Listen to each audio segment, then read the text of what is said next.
Can you count up to 12? That's all you need to know to play any major chord. Numbers help us make sense of time, distance, pitch, among many other things. We need numbers in music to help us make sense of the distance between any two given pitches. I will call this the pitch continuum. It is nothing more than pitch space.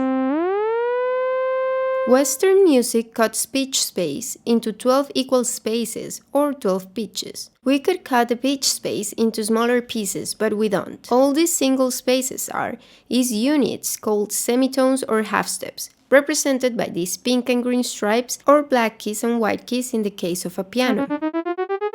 Every half step from note to note will be exactly 5.9% higher in frequency than the previous note. I will arrange our equal spaces or semitones so they look like the piano keyboard. They will maintain the same order, but some will be on top of one another. Keep in mind that the keys are not the same size on a keyboard. The keys on top are thinner, even though they hold equivalent pitch space. However, I will let mine be equivalent in physical space too. I want these papers to make sound, so let me do that. Ignore the copper tape and cables. I was looking for an excuse to do a silly project. This is our pitch space. We've accepted the convention of dividing it into 12 equal spaces, and now I've arranged it like the piano.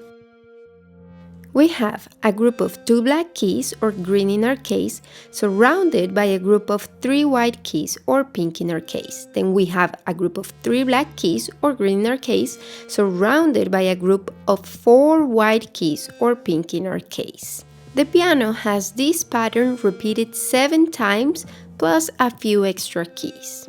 Understanding this gives you the power to build any chord if you know the formula. This is all you need to know to build and play any major chord on the piano.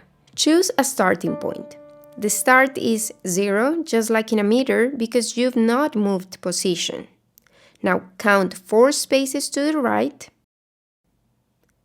From that point, count 3 spaces to the right again.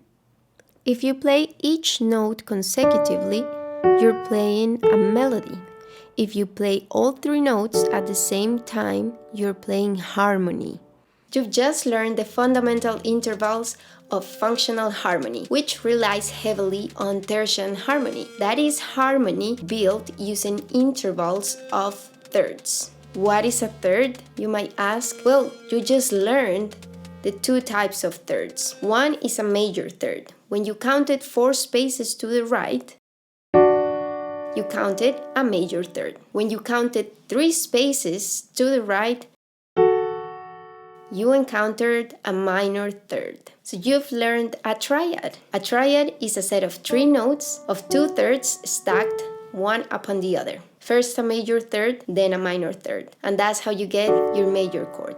If you use this same formula and count the spaces starting on any other note, you will always get a major triad. Unfortunately, the number of spaces doesn't always coincide with the name of the interval, which is why we need to count the spaces to know accurately which interval we are playing. If I was teaching this to a kid, I would usually just use the white keys on the piano, have a starting point, count 1, 2, 3 to the right, call that a third, and call it a day. However, if I tell you this is 4 meters, you see 4 clear units. But if I use the same visual to tell you that that is 13.12 feet, that doesn't correlate visually. The same happens with the piano. If after I've taught the interval in that way to a kid, and then ask him to build a third starting on this note, they will struggle counting because it's not as straightforward as it was just counting white keys. That is why we need to count the spaces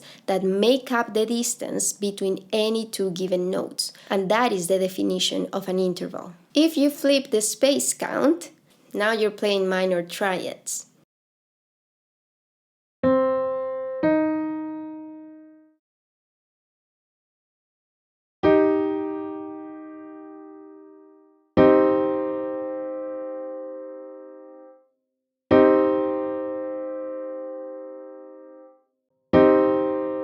And you can also use this formula to play any minor triad on the piano. I'm a lander.